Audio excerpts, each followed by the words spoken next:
Political situations देखें, जिस तरह के हालात चल रहे थे और जिस तरह का फुटफॉल आपको ओवरसीज फेयर्स में भी मिल रहा है, अगर आप ये सारी चीजें देखें, उन सारी चीजों को देखते हुए मैं कहूँगा ये फेयर ठीक रहा।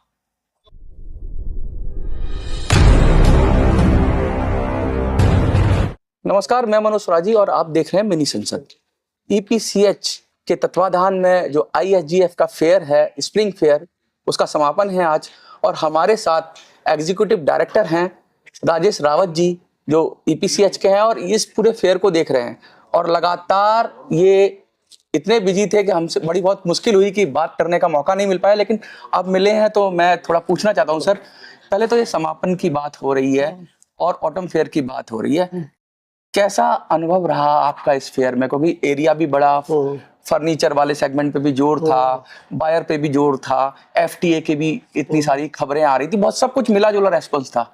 तो सर, आपकी नज़र में कैसा रहा फेयर?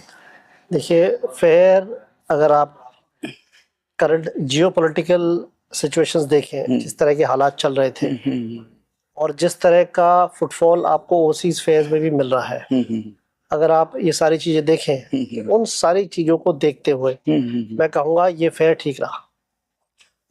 इस फेयर में जैसा कि आपने देखा, लगभग 3000 निर्यातक मौजूद थे, हिंदुस्तान के हर कोने से यहाँ पर आए थे।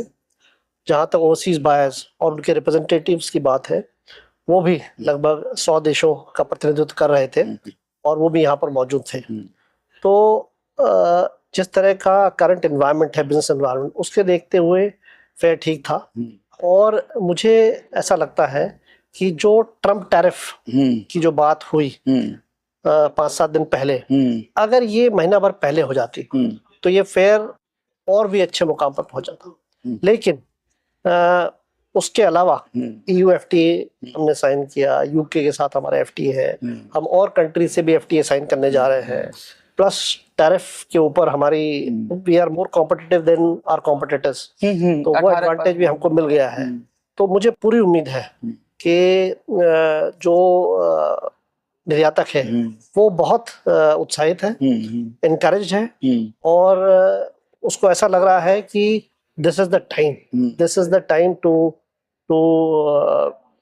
establish connects once again, especially with the US buyers. और वो प्रयास कर रहा है और मुझे पूरी उम्मीद है कि आने वाले समय में आप देखेंगे कि व्यापार में वृद्धि होगी, हम ग्रोथ देखेंगे।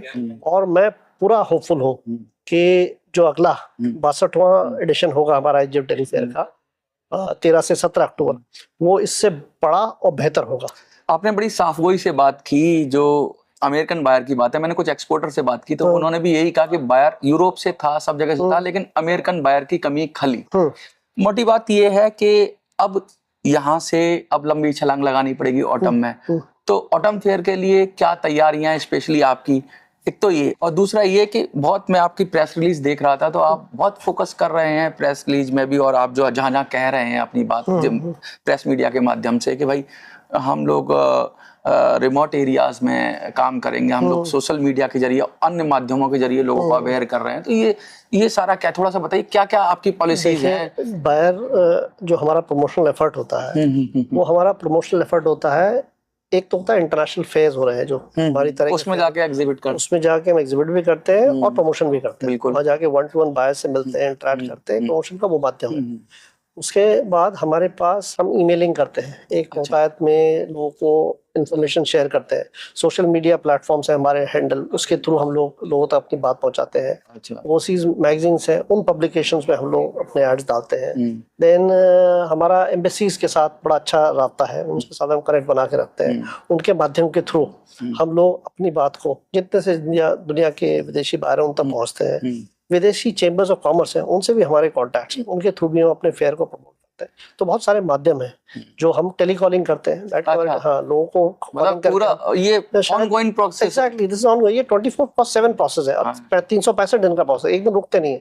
अभी जैसे हम यहाँ से जाएंगे तो कल से वो दूसरा प्रोसेस चालू हो जाएगा। तो this is ongoing process, this continuous. अच्छा, That's why you see the kind of response that this fair gets every year, just because of the kind हाँ of बहुत promotion सारे that you have repeat taken. Buyer तो हैं, नए भी आ रहे हैं। नए भी जुड़ते हैं, एक नए भी। बायर से मैंने बात की हाँ। तो वो 30 साल पहले आई थी, हाँ, बस और फिर 30 साल के बाद रिपीट आई। बस बस बस वही। तो ऐसा बहुत कुछ हो रहा है। अच्छा, मैंने हाँ, हाँ एक सवाल और, फिर हाँ, अब मैं आपको जानना फिनिश करता हूँ। चाहता चेयरमैन सर से मेरी बात हुई तो उन्होंने एक हेल्पलाइन की बात की कि हाँ। भाई एक्सपोर्टर के लिए, क्योंकि बहुत सारी दिक्कतें आ रही हैं, एक्सपोर्टर कहाँ पूछे, क्या हाँ, हाँ, पूछे, हाँ। तो थोड़ा सा बस उसके बारे में बता दीजिए। उसके बारे में बताऊंगा। हाँ। चेयरमैन साहब का बहुत अच्छा इनिशिएटिव है। हाँ। हमने हर विभाग को लेकर, भले वो पॉलिसी हो गया या इंटरनेशनल फेयर हो गया या डोमेस्टिक फेयर हो गया या जी, हर के लिए एक हेल्पलाइन है। और हेल्पलाइन हम अपने मेंबर्स को हर माह सूचित करते हैं कि साहब आपको अगर कोई भी तकलीफ आए तो डायरेक्टली इस हेल्पलाइन पे कांटेक्ट करें। अच्छा। और हेल्पलाइन पे जो भी कांटेक्ट करता है उसकी प्रॉब्लम का समाधान तुरंत करने का प्रयास करते हैं। अच्छा, तो ये बहुत अच्छा इनिशिएटिव है। इससे हमने मेंबर्स के साथ और ज्यादा कनेक्ट हो पा रहे हैं। ठीक,